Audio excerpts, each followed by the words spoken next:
기도하겠습니다. 사랑해 주님, 우리에게 구세주로 오셔서 하나님 우리를 택하시고 우리를 불러주시고 우리를 위하여 십자가에 죽으심으로 우리를 죄에서 구원하여 주심을 감사합니다.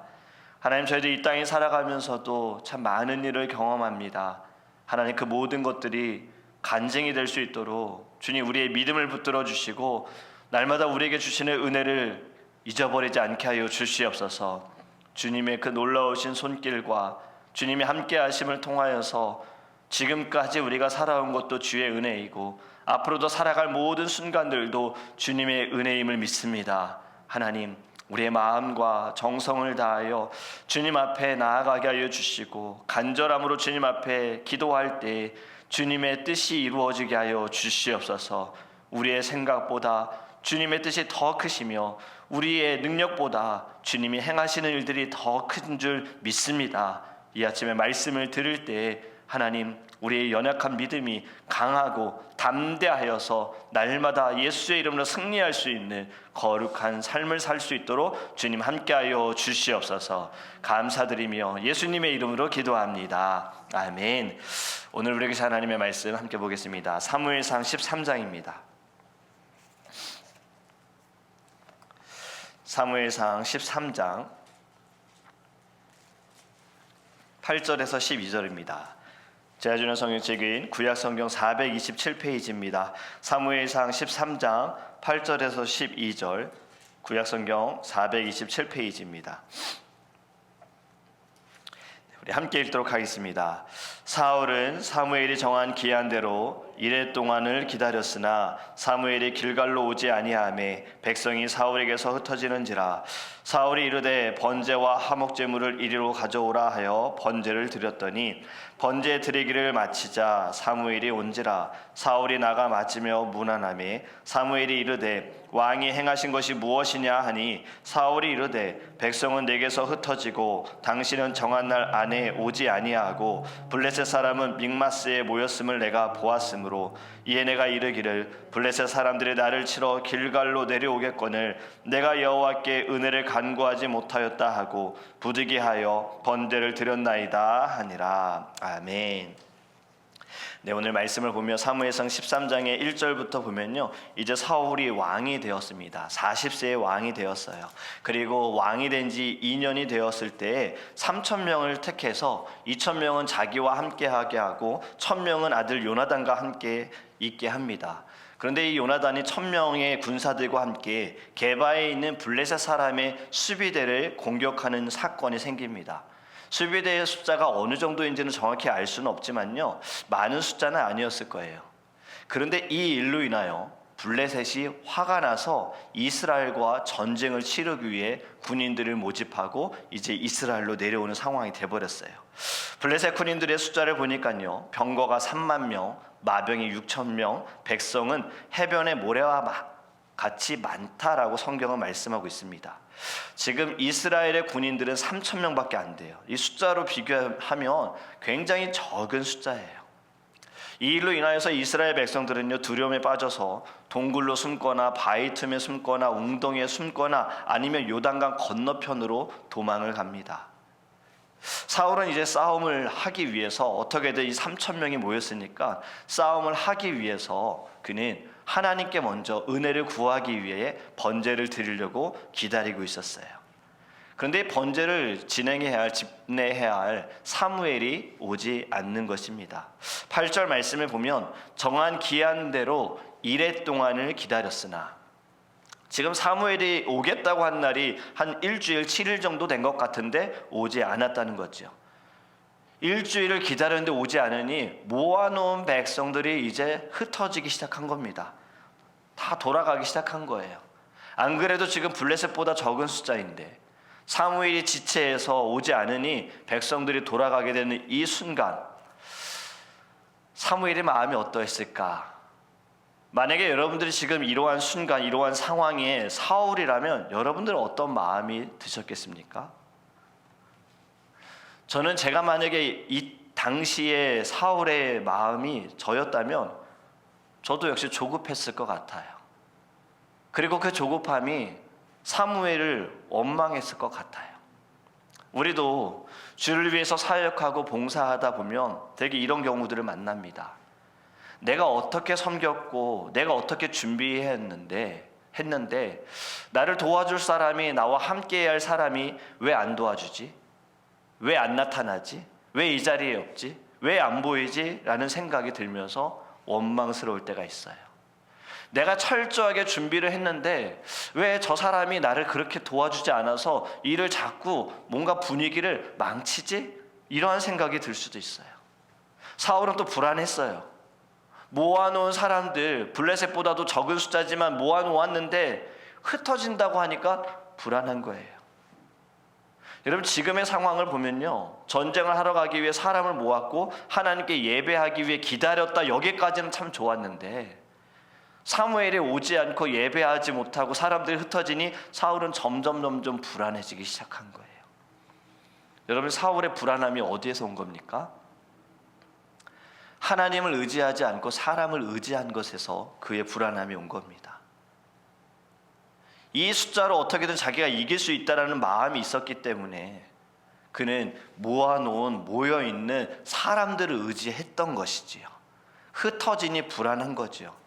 여러분, 이 앞에 보면 사사시대 때에도요, 하나님께서는 300명, 숫자가 많다, 기드온에게 숫자가 너무 많다, 이 많은 숫자로 너가 쳐봐야 그건 니네가 했다 그런 거지, 다 추려라 해서 300명만 남겨놓고 그 300명으로 하나님이 전쟁을 치르게 하셔서 이긴 놀라운 사건이 있지 않습니까? 사울도 알았을 겁니다. 그리고 여러분, 더 가까이는 어떤 일이 있었습니까?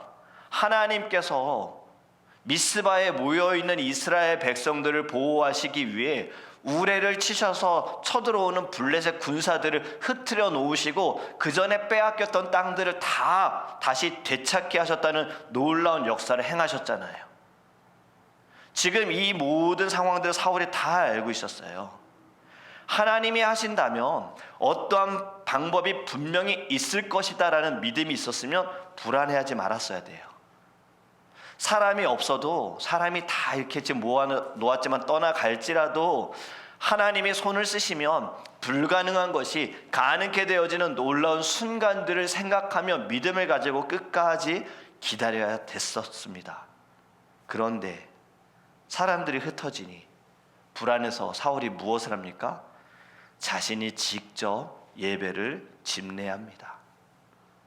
하나님께서 정하신 제사의 이 제도의 질서는요, 반드시 제사장을 통해서 예배를 드려야 하는 거예요. 제물을 가지고 와서 그것을 제사장을 통해 동물을 잡고 각을 뜨고 피를 모아가지고 하나님께 불에 태워서 하나님께 드려야 하는 거예요. 그런데 사울은 불안하니 자신이 이 모든 일을 직접 행했습니다. 여러분, 이틀 전의 말씀을 보면요, 하나님께서 사울을 왕으로 세우실 때 그에게 세 가지 징조를 보여주셨고 사울은 새 사람이 되어졌지요. 성령 충만하여 사울도 예언하는 자가 되어졌습니다. 어쩌면 이것으로 생각해보면 사울도 이런 생각을 하지 않았을까? 나도 성령 받은 자야, 나도 성령 충만했던 자고 나도 예언했던 자니까 7일 기다렸으니 이제 내가 예배해도 하나님 이해해 주실 거고 사무엘도 이해해 주시겠지라고 생각한 것은 아닐까라는 말씀의 묵상을 하면서 좀 그런 생각이 들었어요. 이런 변명을 할 수 있죠. 나를 위해서 지금 내가 예배하려고 한 거 아니잖아요. 나라를 지키기 위해서, 백성들을 지키기 위해서 전쟁을 해야 하는데 지금 군인들은 다 떠나가고 있으니 이것을 막고자 제가 예배 집례한 거니 이해해 주세요. 그런데 여러분, 제사가 끝나자마자 도착한 사무엘은 사울을 책망하지요. 사울은 사무엘에게 변명합니다. 여러분, 12절에 이렇게 말하지요. 이에 내가 이르기를 블레셋 사람들이 나를 치러 길갈로 내려오겠거늘 내가 여호와께 은혜를 간구하지 못하였다 하고 부득이하여 번제를 드렸나이다 하니라. 아멘. 여러분, 벌써 이 12절의 말씀에 사울의 마음이 들어져 있습니다. 내가 이르기를 블레셋 사람이 이스라엘 백성들을 치러가 아니에요. 나를 치러예요. 나를 치러 왔다. 여러분, 지금 이 상황이 왜 벌어졌습니까? 지금 이 사무엘상 13장의 말씀의 시작을 보면요, 블레셋이 먼저 이스라엘을 치러 온 것이 아니라 사울이 왕이 되고 2년쯤 되었을 때에 3,000명을 모아가지고 블레셋을 건드렸어요. 아들 요나단이 지금 수비대를 먼저 쳤어요. 그러니 블레셋은 막 사람들을 모아가지고 전쟁을 하러 오는데, 이에 대해서 사울은 이스라엘 백성들을 치러 온다는 게 아니라 나를 치러 온다는 거예요. 자기 죽을까봐라는 마음이 있죠. 전쟁에서 질까라는 이 두려움도 있는 거예요. 그러면서 하는 말이 부득이해서 내가 번제 드렸습니다. 여러분, 그런데요, 하나님께는요 아닌 건 아닌 거더라고요. 아무리 그게 부득이하고 사람들이 볼 때에는 그래 익스큐즈 돼, 변명이 될 수 있어, 핑계가 될 수 있어, 그래 이 정도는 용납할 수 있어 하지만 하나님께서 정하신 정의의 하나님, 공의의 하나님께는요 잘못한 것은 잘못한 것이더라고요. 여러분, 13절에 사무엘이 사울에게 이렇게 말합니다. 왕이 망령되이 행하였도다. 왕이 하나님 여호와께서 왕에게 내리신 명령을 지키지 아니하였도다. 그리하였더라면 여호와께서 이스라엘 위에 왕의 나라를 영원히 세우셨을 것이거늘. 아멘. 어제의 말씀처럼요, 여러분, 선택, 무엇을 선택하느냐 참 중요한 거잖아요. 지금 사울은요 잘못 선택한 거죠. 지금 부득이 하더라도 왕이 한 것은 망령되이 행한 것이다. 아무리 이것이 이해가 된다 하더라도 잘못한 것은 잘못한 것이다. 사울은 잘못된 선택을 했다.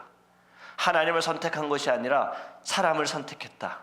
하나님의 능력을 선택한 것이 아니라 백성의 숫자, 군인의 숫자를 선택했다. 암몬 사람도 쳤으니, 이전에 암몬 사람도 쳤으니 블레셋도 우리의 힘으로 사람들 모으면 이길 수 있다라는 자기 자신을 선택했다라고 지금 가르쳐주고 있는 거예요. 여러분이 잘못된 선택이 하나님께 망령되 행하는 죄를 짓게 된 겁니다. 아닌 것은 아닌 거고 잘못된 것은 잘못된 것. 이번에 세례교육을 하면서 세례교리 문답에 거짓말에 대한 이야기가 있어요. 우리는 이런 생각을 할 수 있습니다. 하얀 거짓말이라고 있잖아요. 상대방을 위해서 해줄 수 있는 거짓말. 왜냐하면 너무나도 솔직하면 그 사람이 상처를 받을 수 있으니 하얀 거짓말이 좀 용납되지 않습니까? 하얀 거짓말 해도 괜찮지 않습니까? 그리고 우리가 역사적으로 보더라도요, 2차 세계대전 때 유대인을 감추어졌던 독일 사람에게 네가 유대인을 도와줬느냐라고 물을 때 그도 거짓말을 했잖아요. 그러면 이것도 잘못된 것입니까? 라는 질문이 생길 수 있어요. 그런 대화를 좀 같이 나눴어요, 세례 공부를 하면서. 그런데 거짓말은 거짓말이에요. 왜 이야기가 나왔냐면 십계명에서 거짓 증거하지 말아라 라는 말씀이 있잖아요. 그러면서 하얀 거짓말에 대한 궁금증이 생겼던 거죠. 하나님이 분명히 말씀하신 것 아닌 것은 아닌 겁니다. 여러분, 에서와 야곱을 볼 때에도 야곱은 장자권을 받기 위해서 형을 속였습니다. 그 속인 것으로 인하여서 야곱은 어떠한 죄의 대가를 받았습니까? 삼촌 라반에게 속임을 당했어요. 사랑하는 가족들, 부모님, 형하고 떨어져 지내야 했고 삼촌의 집에 가서 7년을 일하고 약속한 것을 받을 줄 알았으나 속았고 또 7년을 일하게 되어지는 죄의 대가를 갖지 않았습니까? 하나님께서는요, 이해할 수 있어도 그 잘못한 것에는 반드시 대가를 치른다는 거죠. 그래서 여러분, 오늘 말씀에 지금 사무엘이 사울에게 망령되이 행했다. 하나님께서 우리에게 원하시는 것은 믿음을 가지고 순종하는 것입니다. 누가복음 16장 10절에 이렇게 말씀합니다. 지극히 작은 것에 충성된 자는 큰 것에도 충성되고 지극히 작은 것에 불의한 자는 큰 것에도 불의하니라. 아멘. 여러분, 충성은요, 작은 일에서부터 시작이 되는 거예요. 하나님은 우리의 충성과 성실을 작은 일에서부터 시험하십니다. 작은 일에 신실한 사람이 더 큰 책임과 더 큰 축복을 맡을 자격이 있다라는 거죠. 그렇다면 작은 일이 무엇입니까? 일상에서 우리가 하는 사소한 책임들, 가정 안에서, 직장에서, 교회에서 봉사하는 이 모든 것들을 성실히 행하고 있는가? 하나님께서 우리에게 주어진 일이 아무리 작은 일일지라도, 다른 사람들이 볼 때 작은 일일지라도 나는 이 일에 대하여 얼마나 열심을 다하고 열심으로 기도하며 나의 마음은 어떠한가를 하나님이 보신다는 거지요. 그래서 이 작은 일에 충성하는 자는요, 하나님은 더 큰 일을 맡겨 주십니다.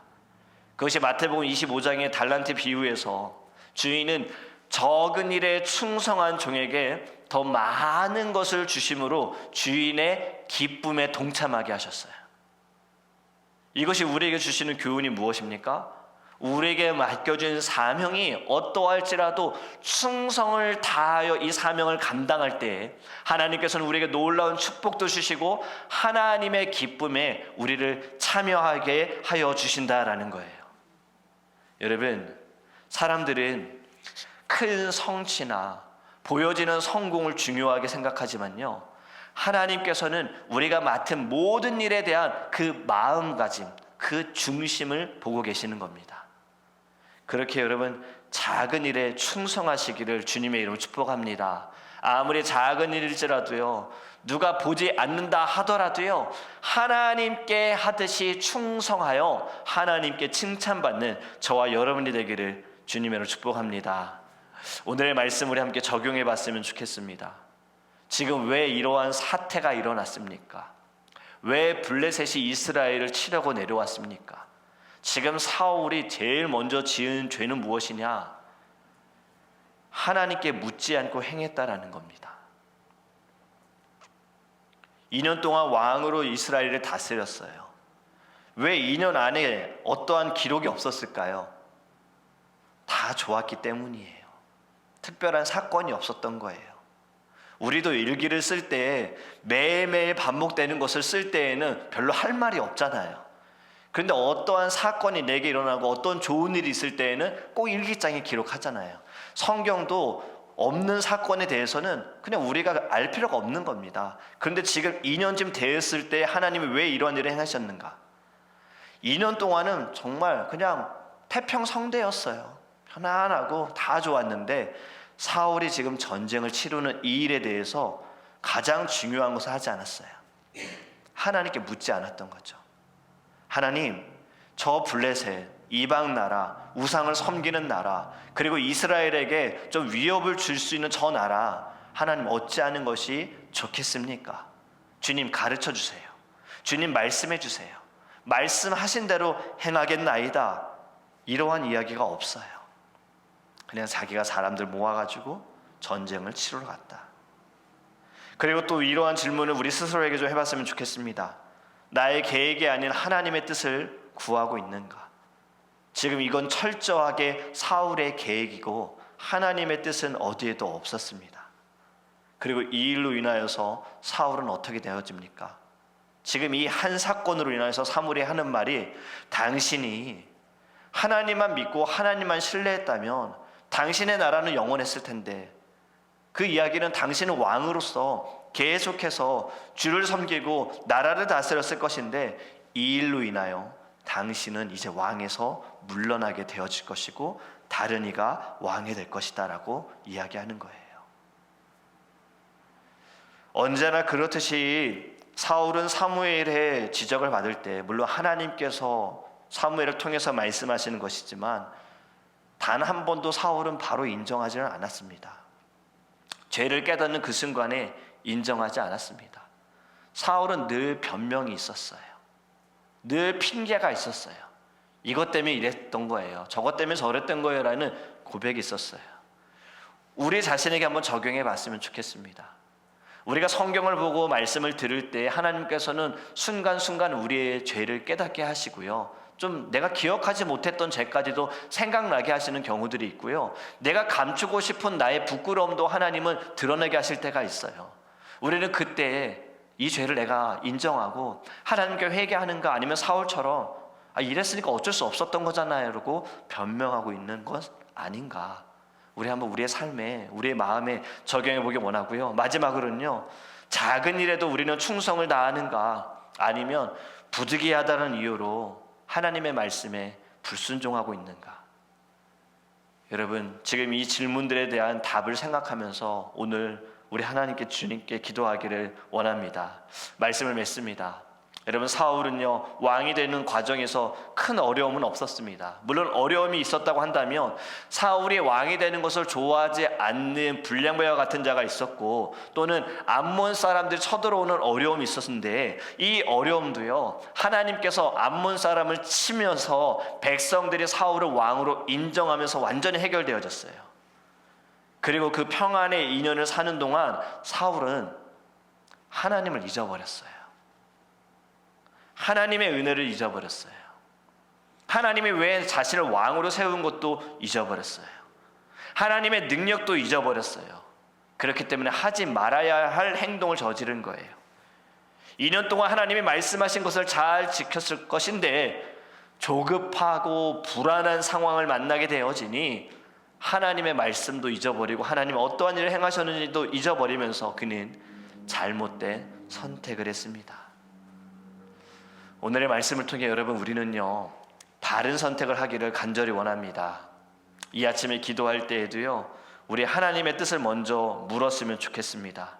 그리고 하나님의 뜻대로 행하지 않고 나의 생각대로 행했던 것, 나의 마음대로 행했던 것들에 대해서 우리 하나님께 회개했으면 좋겠어요.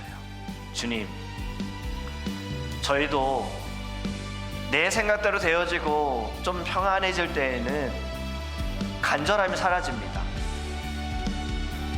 어렵고 힘들 때에는 막 기도의 목숨도 걸어보고 예배에도 목숨을 걸어보는데, 좀 잘 나갈 때에는, 뭔가 좀 편안할 때에는 사울처럼 하나님의 뜻을 묻지 않고 내 생각대로, 내 뜻대로 행할 때가 있습니다. 주님, 오늘의 말씀을 통해서 먼저 내게 감춰져 있는 죄, 주님, 내게 부끄러운 죄 하나님 기억나게 하시고 떠오르게 하시고, 주님, 이것을 변명하지 않습니다. 주님, 용서해 주세요. 그리고 주님께 맡겨드립니다. 하나님의 능력을 믿습니다. 하나님, 사울처럼 불안해하고 조급해하지 않게 해주세요. 하나님이 행하신다면 하나님은 사람을 통해서가 아니라 이 자연 만물을 통해서도 하나님은 놀라운 일을 행하실 줄 믿습니다. 지금 우리의 모든 상황에 하나님의 기적이 필요합니다. 하나님의 능력이 필요합니다. 주님, 저의 죄를 고백하오니 하나님 새롭게 하여 주시옵소서. 나를 먼저 새 사람이 되게 하소서. 하나님, 나를 이 죄의 자리에서 벗어나게 하여 주소서. 주님의 능력을 통하여서 하나님 모든 것이 완전히 역전되게 하소서. 우리 다 함께 주여 부르시고 동성으로 기도합니다.